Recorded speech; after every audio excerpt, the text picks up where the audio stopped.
Welcome to EconTalk, part of the Library of Economics and Liberty. I'm your host, Russ Roberts of George Mason University and Stanford University's Hoover Institution.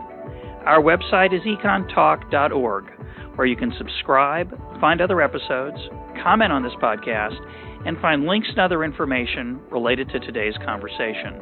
Our email address is mail@econtalk.org. We'd love to hear from you. My guest today is Gregg Easterbrook, a visiting fellow at the Brookings Institution and a contributing editor at the Atlantic Monthly and the New Republic. We're going to talk today about the ideas in his most recent book, The Progress Paradox, How Life Gets Better While People Feel Worse. Gregg, welcome to EconTalk. Thank you. Gregg, in the first part of the book, and it's a fascinating book, by the way, it's full of incredibly interesting data, numbers, insights into those numbers, and speculation about the world around us in both material and non-material ways. So it's really quite an achievement.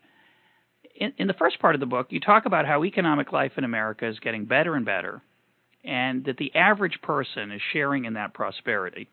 That's a somewhat controversial claim. I wish it weren't, because I agree with you.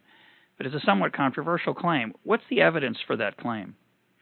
Well, it's probably easiest to start by telling you how I decided to write this book. I started working on it in the late 1990s, and originally it was just going to be an argument that most things were getting better for most people in the United States and European Union, the book mainly concerns. And there was some day in about 1997 or so when Newt Gingrich was Speaker of the House and Al Gore was Vice President. They both said on the same day, Newt Gingrich said something like, "America is falling apart at the seams."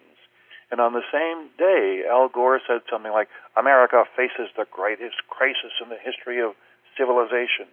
And I sort of looked out the window and the sky was blue, and I'd been reading data on income and living standards and health care and education there, and just about every barometer was positive, and I thought, what are these guys talking about? So I started off to write a book that was just going to argue that most things were getting better for most people, and I think on what we can measure statistically, that case is pretty much open and shut. Living standards have been rising steadily since the end of World War II and are at their highest level that they've ever been for the average person. It's the average person, not the wealthy, that concerns me. If you measure by housing size or cars per household or any of these material things that we can measure, the increases are spectacular. Housing size is a good barometer. In the 1950s, the typical new house in the United States was 1,100 square feet and had 4.5 residents. Last year, the typical new house in the United States was 2,300 square feet and had 2.5 residents. So the age-old desire to have a room of one's own, American society is topping it. One now has 2 rooms of one's own if you buy a new house. And for better or for worse, each of those rooms often has a television in it. Has a television in it, yes. Color television. A color TV, yes. A TV is a kind of a superficial barometer of material progress, but if you looked in the 1950s, the typical home contained 1 black and white television, and now the average in the United States is 4 color televisions per home. Now, we might actually be better off if we had fewer televisions, but to the extent that's a proxy for material success, it's sure there. The typical American household now has 3 cars. Turn to more important things than material possessions. Crime is in a long-term decline, especially the murder rate, the part of crime that we worry about the most. All forms of pollution except for greenhouse gases, which is an important exception, but all forms of pollution except for greenhouse gases are in long-term decline. They've all been declining for years, if not decades. Highest level of degree earned and other barometers of education continues to rise in the United States, even with the big swell of immigrants that we've had in the last 15 years. We're still progressively a better educated country, which is very important.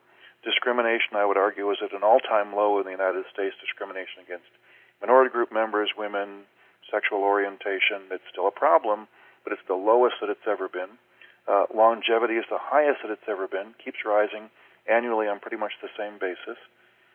Almost all, not all, but almost all disease rates are at all-time lows, including cancer. Cancer mortality, not just cancer rates, but cancer mortality has been declining in the last 3 years. Heart disease is declining, and deaths from heart attacks are at an all-time low. Deaths from strokes we're at an all-time low. Now, of course, this is compared to population increase, but all these things are pretty much unremittingly positive across the spectrum of what you can measure. And even when you turn to virtue, most barometers are positive. The divorce rate has stopped increasing and is declining shallowly. Americans drink less than they ever have before. Most forms of drugs we use less than we ever have before. Unwed births, especially to teenagers, are at an all-time low. Just practically everything that we can measure is positive, and most of these trends have been positive for years, if not for decades. Well, particularly the economic trends. Of course, we still have a recession every once in a while, but they have gotten less frequent, and when they occur, they're shallower. Right. Of course, they're often misunderstood, as you point out. People are prone to calamity and talking about things in an exaggerated way. I remember in the 1991 recession, someone telling me it was the worst. It was worse than the Great Depression. And I said, well, in the Great Depression, unemployment was 25%. That's 1 in 4. I don't remember what it was in 1991. It was, I think it was maybe high single digits, maybe 7. I don't remember, but it wasn't 25. And when it's 25, the sky isn't blue and the sun isn't shining. It's palpable, and a lot of the economic distress that we still have, that you mentioned, that everything isn't perfect. But it is at the point now where looking around and going to the mall or going to the grocery store or looking at the general pace of the economy that you can observe with your own eyes, it looks pretty good. And when you look at the data, it looks pretty good. When you take the broader approach of going beyond your own armchair theorizing or your own casual interpretation of life around you, it's pretty positive. Yeah, especially for the last 15 years since the 91 recession, the economy, it's almost spooky how productive and stable it's been. Inflation's been low despite all of the spending on the Iraq War.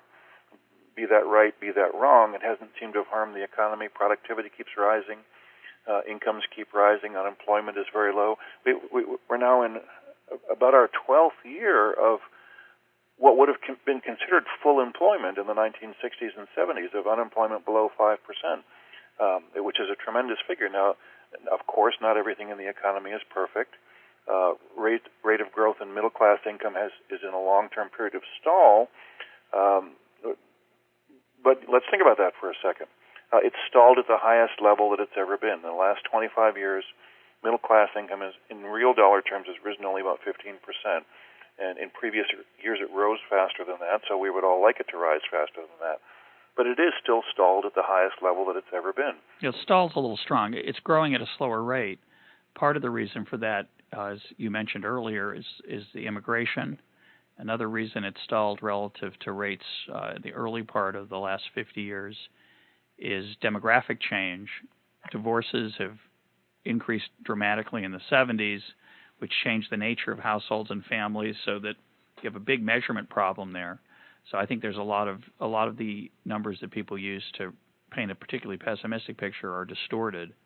But it appears to be growing slightly slower than it has in the past, but it's still growing. And as you say, it's still at a very high level. It's still growing. It's still at a high level, and it's important always to bear in mind how we don't factor immigration into these equations, and really should. Personally, I'm pro-immigration. I think our borders should be as open as reasonable and accept as many people as possible. And of course, the key statistic and that we all must bear in mind is that each of the last 16 years, the United States has accepted more immigrants than all other nations combined. But if you accept great data point. Yeah, if you accept very large numbers of immigrants, most of whom are entering the country at below the median wage of the nation, you're going to hold down a lot of statistical barometers. One That's is right. Median household growth. You're going to produce scary-sounding statistics on the percentage of the population that has health insurance. If we didn't have a very liberal open immigration policy, median household income would be rising a lot faster than it is. The percentage of the population without medical or healthcare insurance would be far lower than it currently is. School scores would be rising faster than they are. SAT scores would be rising instead of flat, etc. Now, I think we should have open borders. But if you're going to have open borders, you have to accept that bringing in large numbers of immigrants tends to hold down the middle of economic statistics.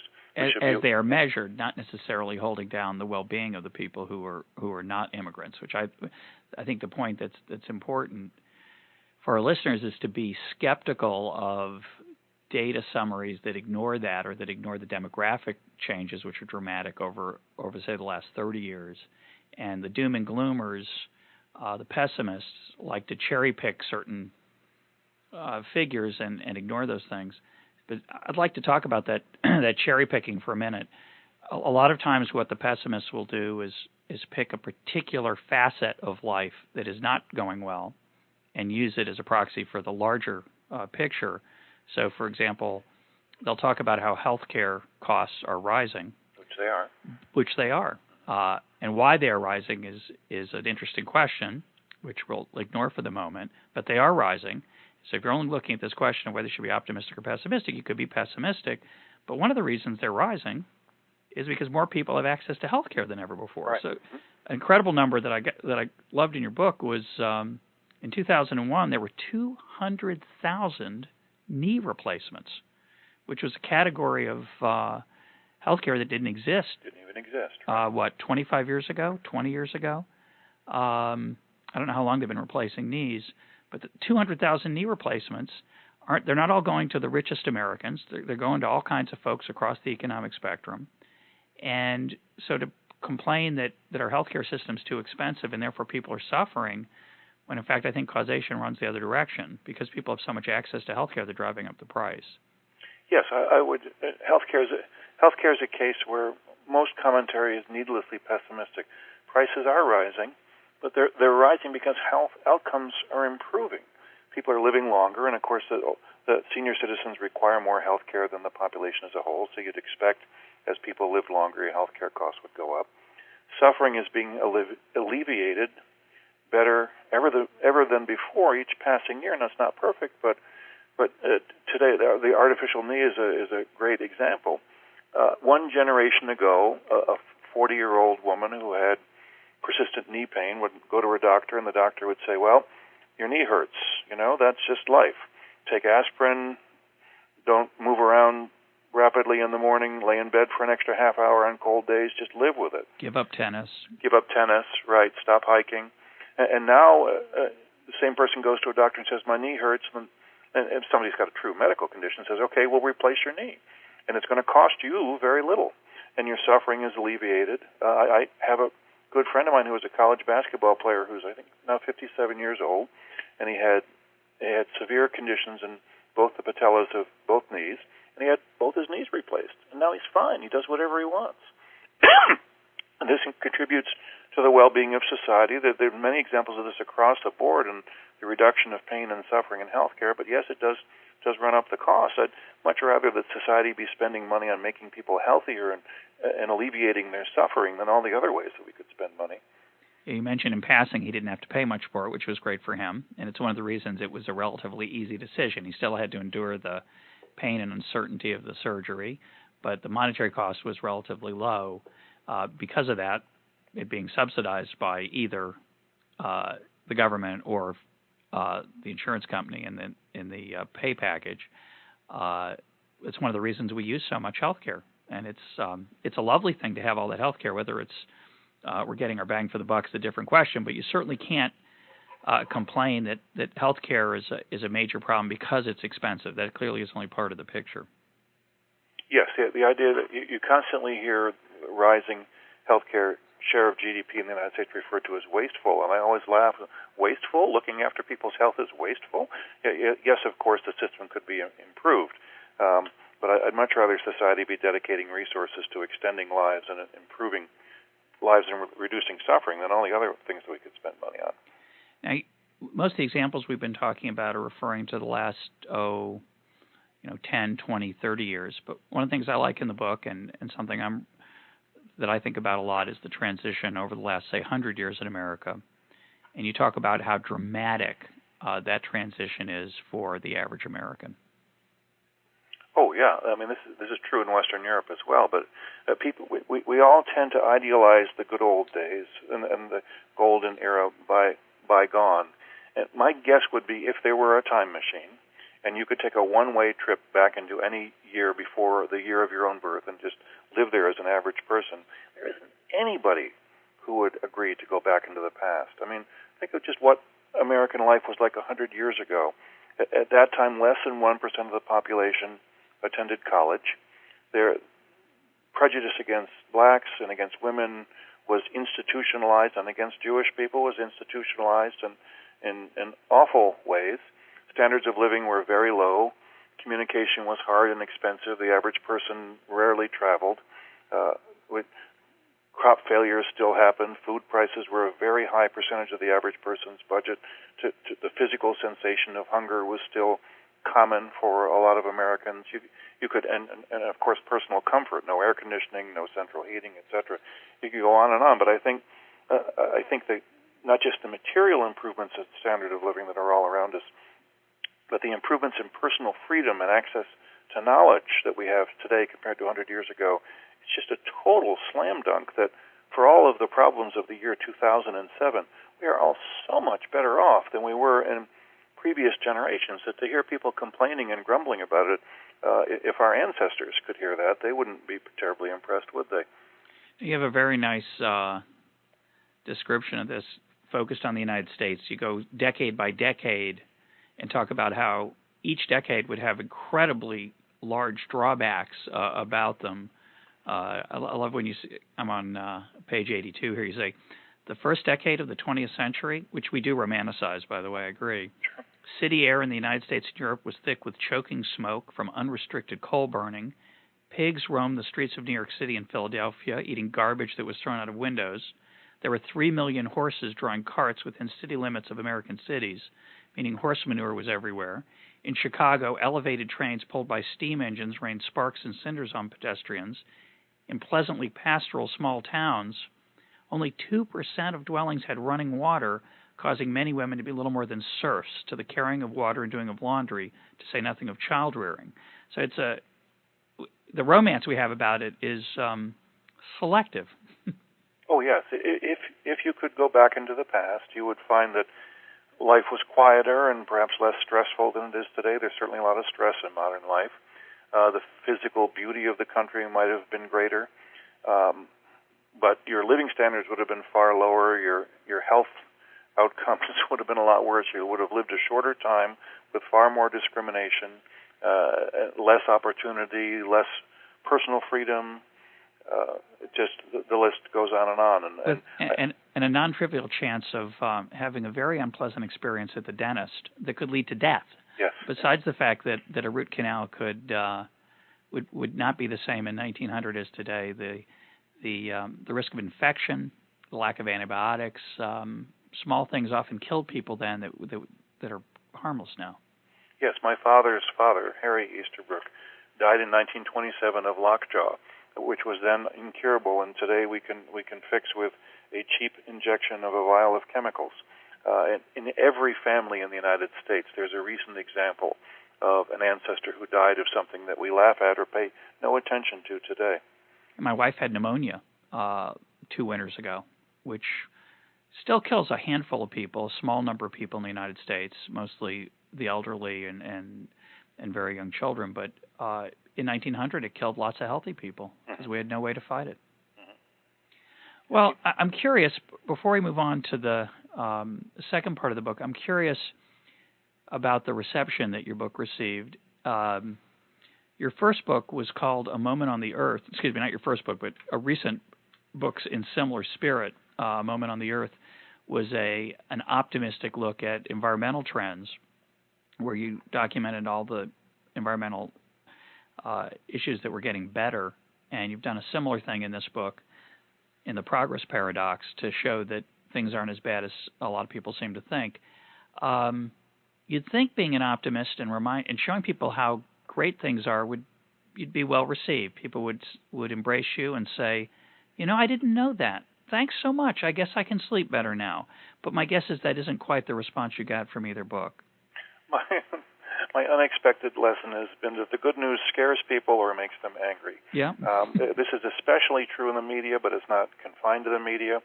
The American media are of course, love bad news, but are actively suspicious of signs of social progress. They consider it Pollyannaism, and of course, I'm not a Pollyanna. No one's foolish enough to maintain that everything's getting better. But I think the media has a lot of trouble dealing with indications of human virtue. They have a lot of trouble relating to reforms that work, to the idea that we can take our fate into our own hands and improve things. And environment's a good example because with the exception of greenhouse gases, which is an important exception, all environmental trends have been positive in the United States roughly since 1970 with the creation of the EPA. Smog is way down, acid rain's way down, water pollution way down, etc. And this has been done during a period of great economic growth. So you would think that the media would seize on this as a wonderful story of, look, here's proof that government works, here's proof that regulations can make your lives better, and instead the media continue to, as a group, to masquerade as if environmental situations were getting worse. And I think it's just because institutionally, and politicians are somewhat to blame for this too, but institutionally, reporters, editors, political figures just can't deal with evidence of progress, whereas they're very comfortable with scandal, corruption, claims of doomsday, etc. There's a cohort of American life that seems to like scandal and doomsday. Yeah, part of it is the obvious point that it sells. Yeah. I don't think that's the whole story, and we'll talk more about it. I first want to just mention that I think a lot of environmental trends were improving before 1970 as well, and there's a tendency in the creation of the EPA, there's a tendency to attribute all improvements in whatever aspect of life that there is to some intervention or particular thing we can point to. And if you look at, say, automobile fatalities per million miles driven, so if you look at the risks of dying in an automobile crash as a function of travel in a car, correcting for the fact that there are more miles driven, it's been falling steadily.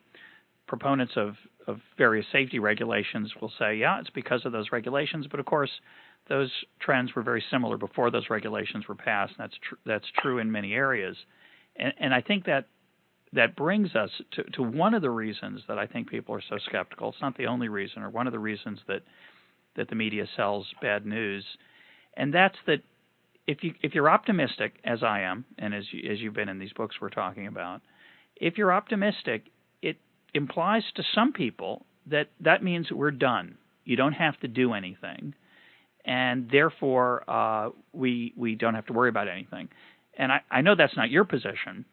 It's closer to my position in that I think a lot of the reasons that life is getting better are due to the fact that people are free to choose their own lives, make their own choices, and that voluntary, decentralized action is often, is often beneficial.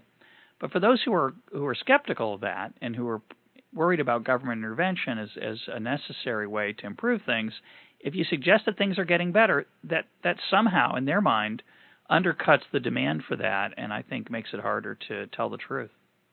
Yes, yeah, there is an assumption that if you're happy that things are improving, that must mean you're complacent, and of course, no sensible person feels that way. The final chapter of the Progress Paradox is called "It's Never Too Late to Change the World," and I argue there that tremendous improvements in things that seem like unsolvable problems, such as crime decline, pollution decline, decline of the number of people who are on welfare, etc., rising employment, really positive trends in areas that just 20, 25 years ago people thought were hopeless, tell us that we can create positive trends anywhere we turn. And whether it's the elimination of global poverty or the prevention of global warming, that we should be optimistic that reform works and people can achieve things, and where we use our efforts are usually successful. So I think to be aware of all the things that are improving in our lives around us is a clarion call to try to improve even more things. But because many intellectuals, media people, and politicians, if I can group them all together, don't even understand how much the country has improved, or don't want to understand it, is probably the better way to say it. They don't understand. They don't get this logical connection between being an optimist and therefore being courageous about future needs of improvement in society as well. But my guess is that last chapter didn't win you enough fans. That the overwhelming reaction was that Pollyanna complaint from your reviewers and friends. I assume you lost a lot of good cocktail party invitations. No, that didn't happen. Good. In terms of the reaction to this book, I found that the sort of establishment press, New York Times, Washington Post, etc., kind of sneered at it as a work of Pollyannaism. But everybody else has loved it. Readers have loved it. The alternative press has loved it. The Internet Society loves it. Everybody below that level of we're the New York Times and we'll tell you what to think has been real interested in this book, and I've been happy about that. Yeah, I certainly liked it, and as a fellow optimist, I always presume that people should be thrilled to hear that things aren't as bad as they seem to be. But as you say, at certain levels, that's not a welcome message. Well, let's turn to the second part of the book, which is a set of speculations and insights into why is it that if everything is getting better, or virtually everything, or so many things are getting better, if our standard of living and quality of life has been transformed so dramatically over the last 30, 50, and 100 and 200 years, why aren't we more happy about it? So tell our listeners what some of the explanations that you explore in the book for that pessimism in the face of the data. Well, I'll tell you, I started off by explaining how I began working on this book, that originally it was just going to be an argument that most things were getting better for most people and most social trends were positive. But then in the course of working on the book, I came across all this psychological data that shows that people are no happier as a result of rising living standards and longer life. And that became the second half of this book. That's why it's called the progress paradox. To me, the big paradox isn't what the media thinks of all this. The paradox is the effect that it has on our own personal lives, that living standards are rising, freedom is rising, education is rising, and yet we're no happier. and the data seems real clear on this. The percentage of Americans that describe themselves as happy has not increased at all in the last 50 years, while incidence of clinical depression has risen very dramatically in the last 50 years. We seem no happier as a result of gains in society, and by the measure of clinical depression, at least, we may be worse off. I guess one of the problems with those facts is that while they are true, and I think they are true, I don't think money buys happiness. I think we've known that for a long time. The question is, what do we mean precisely by happiness? The data that you're talking about on the happiness stuff is typically self-reported, right? And it's a lot of discussion in the literature about what the significance of that fact is, how that tarnishes or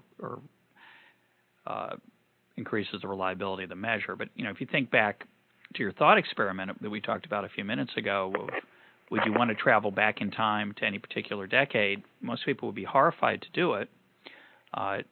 Example I always like is traffic at the Mexican-U.S. border goes north. There are no guards facing north to protect Mexico from U.S. immigrants. I agree with you. I think immigration is a very good thing, but in general, the traffic flows in one direction. It flows from poor to rich. People swim to Miami. They don't try to break into Cuba. So one of the challenges to this happiness literature is the fact that what people say about their happiness is that wealth doesn't seem to matter. How they behave is they certainly act as if it does matter. Yes, I think, that's a very strong point. That basically everyone agrees with the statement, money does not buy happiness. And yet very few people live as though they agreed with that statement. We act as though we think money does buy happiness. It's true, as you say, Russell, that self-reported happiness figures are squishy. And Daniel Kahneman of Princeton, who won the Nobel Prize in Economics, I think 5 years ago, this is his field.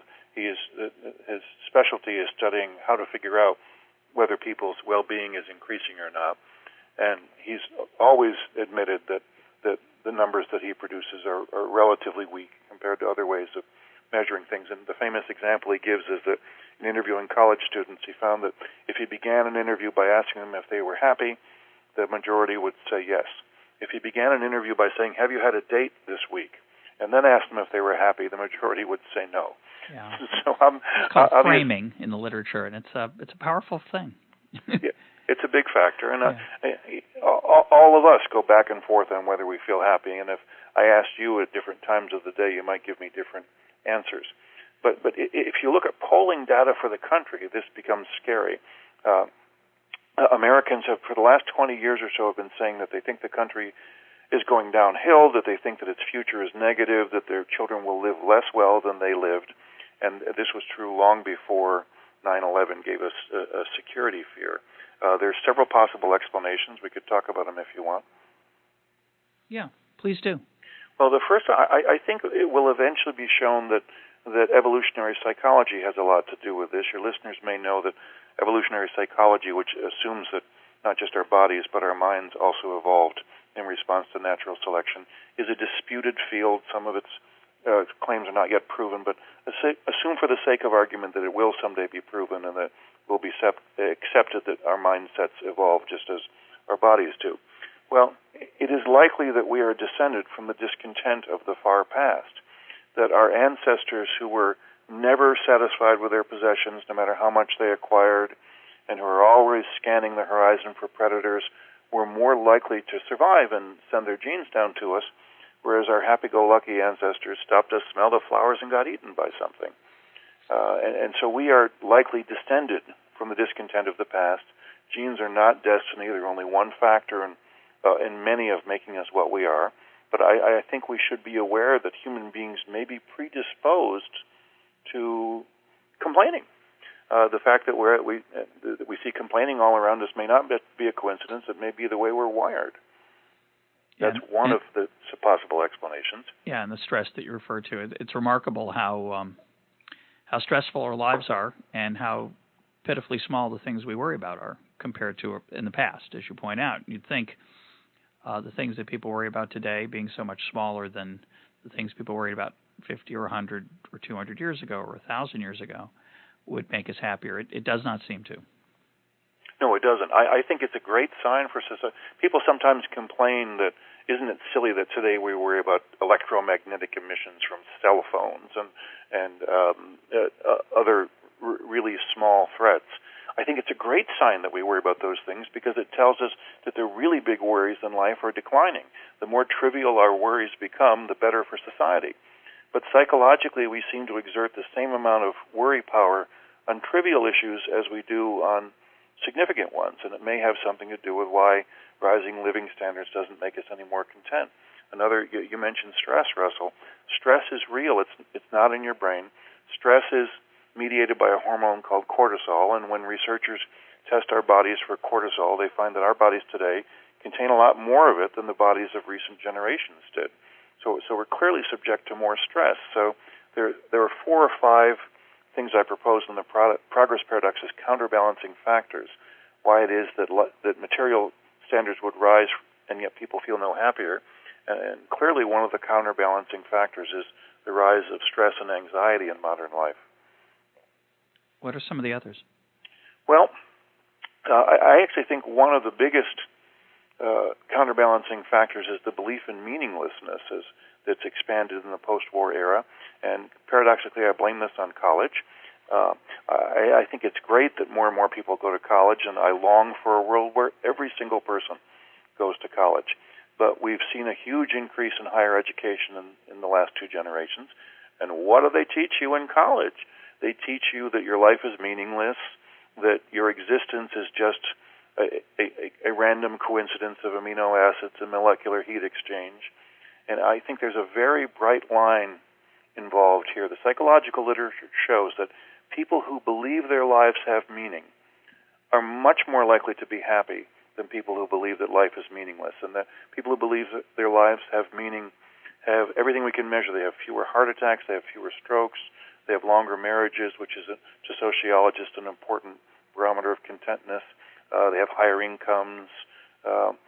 Everything about people who believe their lives have meaning is better than those who don't. And in the literature, it doesn't not seem to matter whether you derive that belief from religious faith or from ethical philosophy. You can believe your life has meaning based on the existence of God, but there could be no God and your life could still be meaningful. There are lots of reasons to think that life is meaningful and has purpose regardless of whether there's any divinity or not. but it is clearly true in psychological literature that you're much, much better off believing that your life has meaning and purpose. And in the last 50 years, we've seen huge drumming from the academy and from the intellectual worlds on the point that life is totally meaningless. I have a colleague, Larry Iannacone, who studies the economics of religion, and we did a podcast with him that is up on the web at our EconTalk site. Encourage our listeners to go check that out if you missed it the first time. And one of his claims, which I think is quite interesting, is that religion is surprisingly robust in American life, contrary to popular belief. Now, I'm not sure that religious belief is as robust as it once was. I've seen some data that suggests that people's belief in God is not what it once was. But my question is that if people go to college and start to think that life is meaningless, why aren't they getting that ethical side, the non-religious part, from college? And is there any survey evidence that if you ask people if their lives are meaningful, that number has declined? I'm a skeptic on that. Do you have any? There is some evidence, some of it's cited in Progress Paradox, showing that the number of people who believe life has meaning is in decline. Although religious observance is still high, relatively high in the United States, it's in gradual decline. And you see this most pointedly in Western Europe, where religious observance is much lower than it is here in the United States, and the belief that life is meaningless is far higher than it is here. Now, Larry's claim, which I'm sympathetic to, is that Western Europe has more state-run religion. It's less competitive. In America, we have a much more powerful separation of church and state. There's much more religious innovation, and the customers are served better. Are Europeans less happy than we are?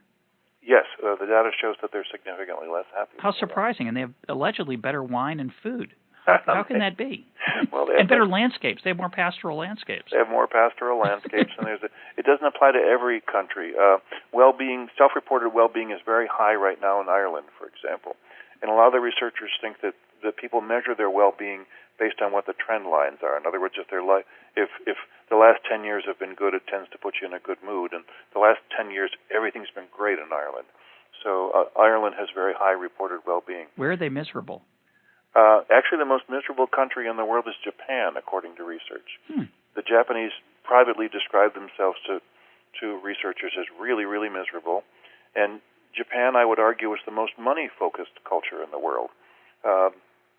Certainly, we have our problems with materialism here in the United States, where Japan is not alone, but I would say Japan is the most materialistic of the major cultures, and they're rendered most unhappy by it. Why would you say that about Japan? Well, I think just things are measured in money terms more so in Japan than they are here. But I admit that's a generality. What about Western Europe? Where are people unhappy in the literature in Western Europe? Unhappy, fairly. I mean, relatively. Say if Ireland's a bunch of relatively cheerful folk who at least think they're cheerful or self-describe themselves as cheerful, what European nations are relatively unhappy? France and Germany are both relatively unhappy. The Scandinavian countries are relatively happy. A lot of researchers argue that Scandinavia has the highest social equality of the Western nations, that this tends to reduce stress. And in Scandinavian culture, honesty is probably valued more than in any other culture. It's really, in all the Scandinavian nations, to tell a lie is really just considered totally shameful. And a lot of the research, including by Daniel Kahneman of Princeton, suggests that people are happier in cultures where there's honesty. That if you believe that the other people around you are telling you the truth, that it increases your well-being. So Scandinavia seems to be better off in that regard. That's very interesting. Any other speculations on the source of this unhappiness before we move on? Did you want to mention anything else? Well, we've hit some of the main points. I think there's another theory that I throw out, this kind of a pop psychology theory that I throw out in the book, that suggests that unhappiness is kind of the default human condition because it's easier to obtain than happiness. I think one reason that we slip into materialism is that materialism is an easy goal. If you've had a bad day at the office, you stop at the Best Buy on the way home, you buy some gleaming electronic device, you take it home, you take it out of the box, it gives you an hour of satisfaction to possess that thing. As long as you've got a job and income, to make a purchase is a doable objective. Suppose, on the other hand, you've had a bad day at the office and you come home and you say, the problem is I really don't have a philosophy of life. I've got to develop a philosophy of life, a sense of my purpose in the universe, a sense of my role in the community, and improve my relationships with all my friends and loved ones. This is far more important and substantial and admirable than buying something, but it could take you decades to accomplish that. That's if you're lucky. If you're lucky, right. We've just described what are very, very difficult goals and that people who try earnestly to reach may not succeed in. So I think people default to materialism because it's an easy goal.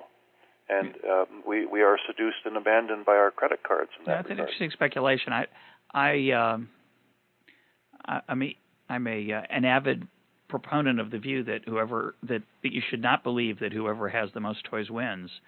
I think we all understand that the pursuit of material well-being in and of itself is empty, and yet the pursuit of that well-being does create a lot of the things that give life its deeper meaning. The health benefits we've talked about, the opportunity to share things with loved ones, travel, and do all the things that make life pleasant, perhaps not happy, but pleasant. Those things depend on material well-being, and so it's an interesting tension, I think, in capitalism between those two realities. Materialism produces many non-material benefits, and yet materialism for its own sake is not particularly rewarding, I don't think. Oh, I think that's clearly true, and I think the strongest objection that I've heard people make to my thesis in the progress paradox is that discontent is actually good for society because it generates productivity. As you know, a lot of the most creative people are often the most miserable people, inventors, artists, and so on. The fact that we're constantly discontent helps make us extremely productive. Americans are really hardworking people. Suppose a wave of well-being swept over the country, we probably produce less, and the intangible benefits that we get from healthcare and freedom and communication and so on might decline. Yeah, I think that's a misunderstanding of what the economy is. I've never understood that argument that somehow the economy is separate from those of us who live in it. If for example, you hear this around Christmas time, the holidays, you hear people say, it's important that people go out and buy because it keeps the economy going. It's a sort of Keynesian view, which I don't think it's literally true, but the deeper point is that if Americans decided to be more spiritual or spend more time with their kids or their grandparents or do more volunteering and spent less time in the paid workforce, and instead of working 35 to 40 hours a week as the average person does, or 50 or 60 or more hours a week as some driven people do, if we decided to cut those numbers in half, well, the measured economy would get smaller, but we'd be better off. We'd be getting a deal that we had chosen of more spiritual things, more aesthetic things, whatever those things were, more family value production than material goods. So I don't want my earlier remark to be misinterpreted about the virtues of materialism. It does not imply that somehow the economy is sustained by this cycle of buying and selling. The economy is what we want it to be to a large extent, and if Americans decided, as to some extent we have, to work less and have a smaller economy than we otherwise would, that'd be just fine. Yeah, and that would be fine with me. And to a certain extent, you see that in Western Europe, where working hours are longer, people take longer vacations than they do here. You say work hours are longer. Do you mean shorter? Shorter. Yeah. Shorter. I certainly wouldn't mind at all if Americans as a whole worked a little bit less and consumed a little bit less. I think we'd be better off as a result. Of course, Europeans are taxed more, which Edward Prescott and others have pointed out is part of the reason that they work less. I think we romanticize their work hours as a cultural phenomenon. It may be more of an institutional phenomenon. Could be. Well, I want to challenge your thesis with a different argument about why people are pessimistic, and I want to introduce it with a story. When I lecture on economics, I often give a quiz to my listeners, and my listeners are sometimes congressional staffers, they're sometimes journalists, they're sometimes law students or regular undergraduates, and these are relatively educated people, some of them highly educated, some of them the congressional staffers and the journalists are in the day-to-day world of public policy. And I always ask, when I give these quizzes, I always ask the question, what is our standard of living today relative to 100 years ago? And the median answer is almost always the same across all these different groups. The median answer is that we're 50% better off today. Only 50, wow. In a material sense, not on these psychological factors, not on social factors such as health or other measures of social unrest. That's versus 100 years ago, Russell? Yep. I'd say 500%. Yeah, it's at least, well, it's hard to estimate because of changes in quality of the goods, and measuring inflation accurately is impossible over that length of time. You could try, but it's impossible to measure it accurately. But you take your best stab at it. We're probably somewhere between 7 and 30 times better off. So 50% better off is a horrible guess. It's a horrible guess. Now, I have to say, one of the reasons I think people guess that number is that they think that a percent number can't be more than 100.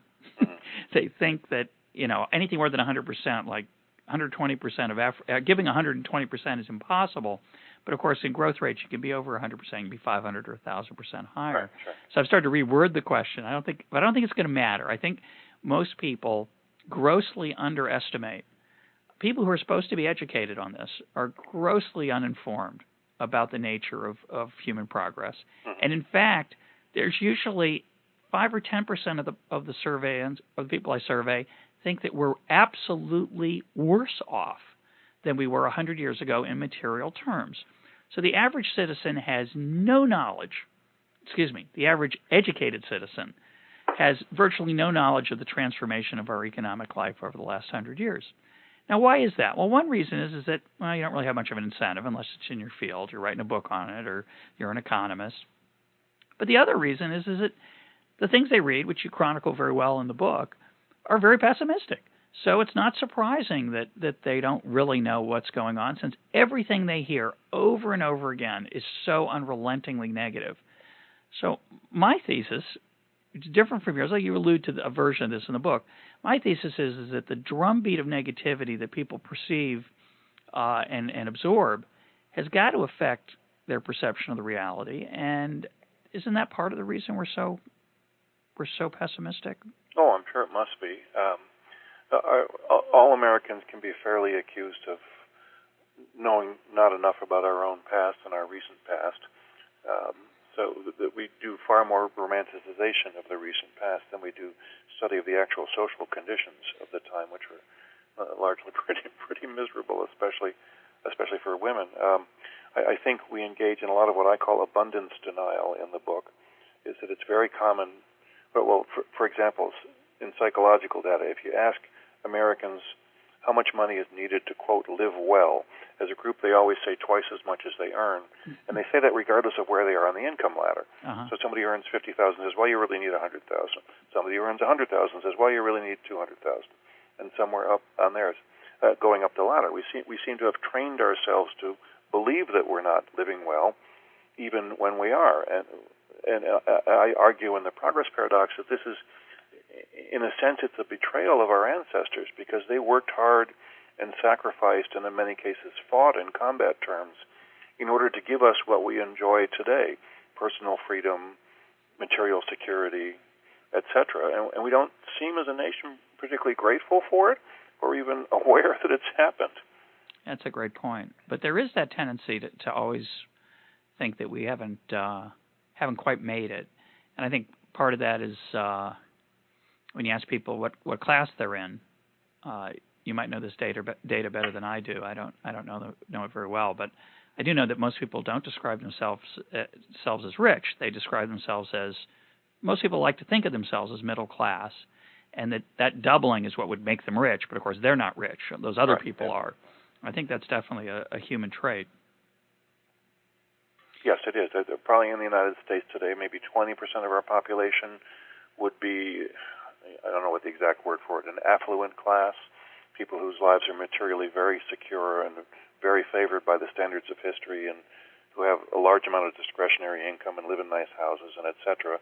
And I'm glad that there's so many people like that. I wish there were more, but most people like that probably stridently describe themselves as middle class and say they don't have enough.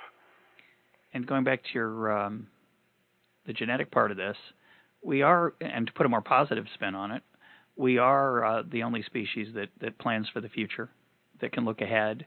And part of maybe what that is measuring is the ability of people to dream and think, I wish I could have more. And there is that acquisitive nature that we think of it often as a negative thing, but there's a certain positive part too, transforming the world, making it better. Mm-hmm. Yes, that's true. And the psychological data also shows that improved circumstances very quickly becomes the norm for most people. So if you previously had a low income in a small house and suddenly you get a high income and move into a big house, you lose your sense of gratitude for that pretty quickly, and your thoughts switch to focusing on how can I make my income even higher. And I'm not sure how the educational system or others could teach people to deal with this. I think anybody who gets to the level of solid income, nice house in the United States, and there's probably 50 million people who are at that level now, there ought to be some way that they could step back and feel gratitude for their position and really begin to enjoy the sense of well-being and experience in life. And the data just shows that they don't, that most of them still feel discontent about their circumstances. Now, it says in the Talmud that one is wealthy when one is content with one's lot, and that's it's a tough standard. Most of us have trouble achieving it. I'd encourage people listening to check out some of the documentaries that they're PBS reality shows that have been done about the past, Frontier House, and others that basically put people of today back in olden times. In the case of Frontier House, I think they go back to 1880s Montana. I think there's a Victorian house where they go back to turn of the century, 1900 England. And I think it's a wonderful thing for our children to show them what life was like, especially for children. It was particularly miserable. Our kids talk about triviality. The things that kids complain about today, of course, we had to walk both ways uphill in the snow, barefoot without any shoes. But more seriously, if you go look at these docudramas or reality shows where they put modern people in these settings, you really are forced to confront the fact that your life is remarkably better than that of our ancestors. Yes, certainly. I think that brings us to the last big point I'd like to make, because people ask, hearing the kind of discussion that you and I are having, what on a practical basis, what can I do to improve my sense of well-being? And there is actually practical advice on this score that arises from this new science of positive psychology that's come up in the last 20, 25 years in academia. As you know, traditionally the focus of academic psychology has been on neurosis, or what makes people unhappy or socially maladjusted. And starting about 20 years ago, a lot of academic psychologists started asking the opposite question: what makes people happy? Why are some people sane and virtuous and content? And the main findings of positive psychology are these: that your grandmother's lectures to you about the needs to feel gratitude, forgiveness, and optimism, your grandmother was right, that the data shows that people who are forgiving of others, who are optimistic about their lives, and who feel gratitude either to God or to the universe for being in existence are happier, they have higher sense of well-being, and on all the things that we can measure. They live longer, they have fewer heart attacks, fewer strokes, longer marriages, higher incomes, etc. It's actually in your self-interest to have these altruistic virtues. And to me, this is like a breakthrough argument. And religions have been telling people for centuries or thousands of years that you should be forgiving and grateful as a matter of altruism. The recent data shows that it's in your self-interest to be forgiving, grateful, and optimistic, because you yourself will have a better experience of life. And if you make the world a better place, then that's just a nice bonus. And I find this a fantastically interesting argument that I hope in the years to come that people will hear more about. Well, it's been a fascinating discussion. My guest today has been Gregg Easterbrook, author of The Progress Paradox: How Life Gets Better While People Feel Worse. He's a visiting fellow at the Brookings Institution. Gregg, thanks for joining us. Yeah, thank you, Russell.